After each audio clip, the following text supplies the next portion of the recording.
coming of the railway in 1848, Prestatyn's popularity grew quickly during those early years.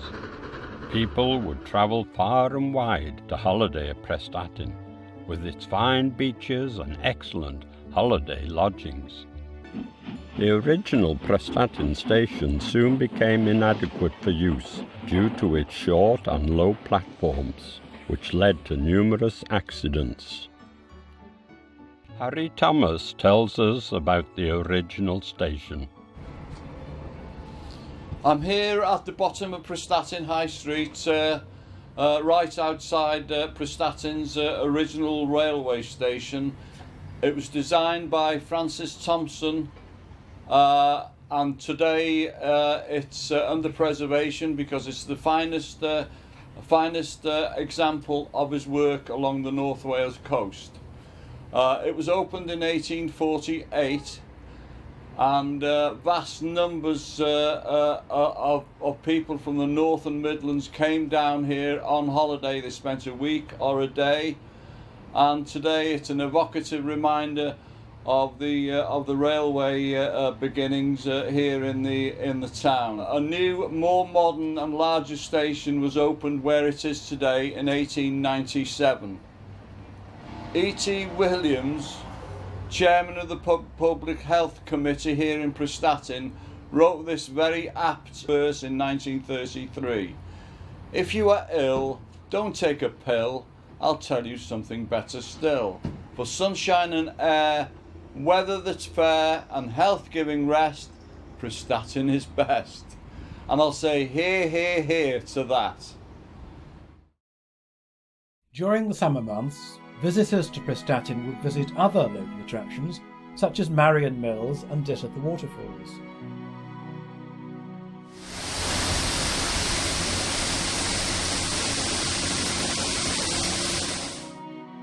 There was now a demand for passenger services between Prestatyn and Dittert along the branch which had been opened up in 1869 by the London and North Western Railway to carry lead and limestone from the mines in Upper Prestatyn and Meliden, and limestone from the quarries in Meliden and Dittert. The site of the line is now a popular path and cycleway.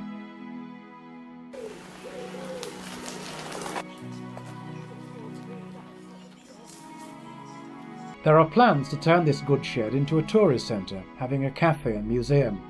This will certainly enhance the popularity of this area. The main line continued to thrive, bringing in thousands of holidaymakers to the many holiday camps in the area.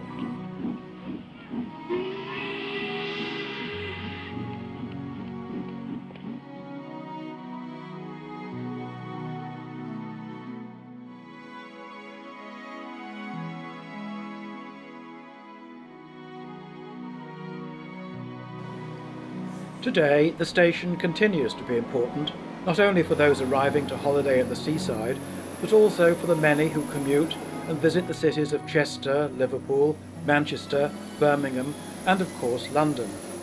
The line also serves the many towns along the North Wales coast, and Prestatyn Station is an important departure point for those travelling to Holyhead to board the ferries to Ireland.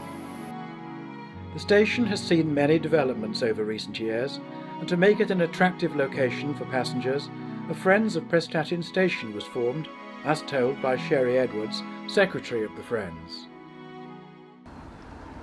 There's always been a Friends group at Prestatyn Railway Station, but during refurbishment work, I think around about 2012, 2011, the group disbanded.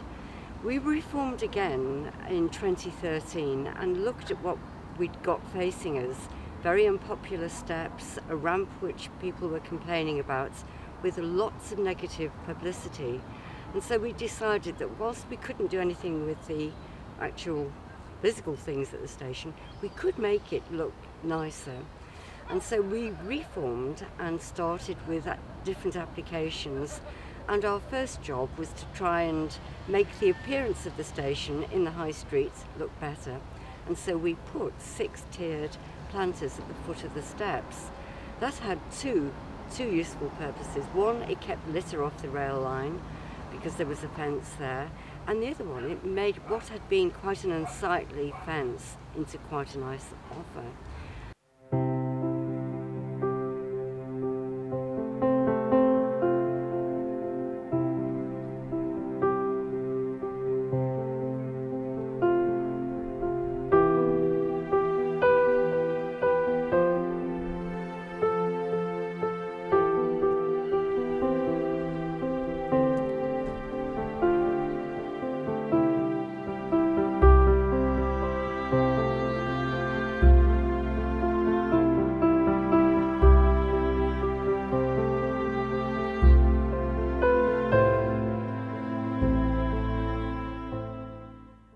From there, we applied for funding to Big Lottery and put up the 6-tiered planters you can see down the platform.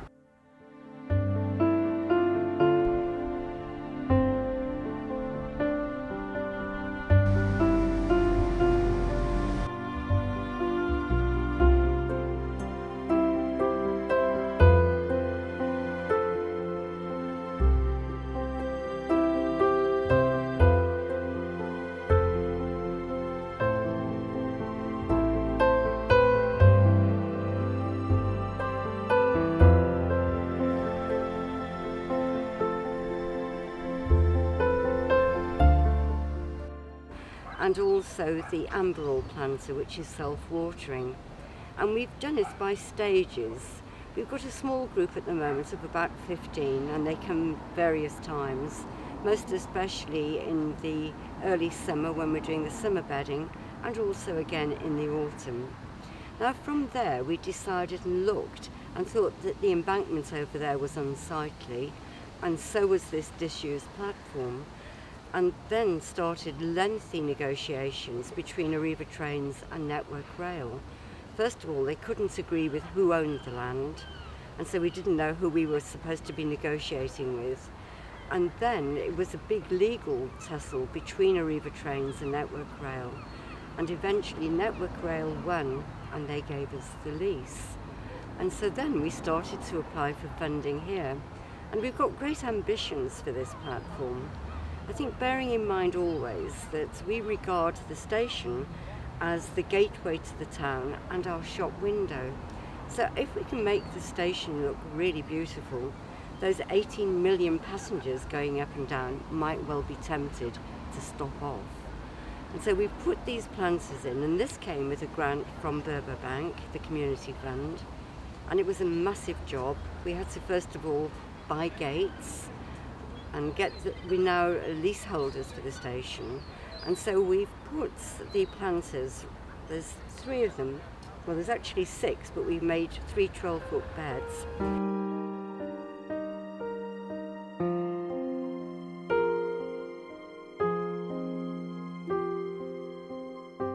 And we want to put in from there artwork down denoting Prestatyn's Roman heritage. We're a centre for walking, and of course we've got the beach. And then underneath on the this road bridge here, this arch, we want to put a mural up, which again will depict Prestatyn's offer. And then absolutely excellent news for us is that Denbighshire's Countryside Services want to reopen this here as a walkway, so that from the train people will see cyclists and walkers, beautiful countryside, and they might also be tempted by our Roman history. So we think we're really improving the offer. Much has been accomplished by the many helpers and volunteers who have transformed the barren areas around the station, as can be seen by the outstanding spring flowers growing on the station banks.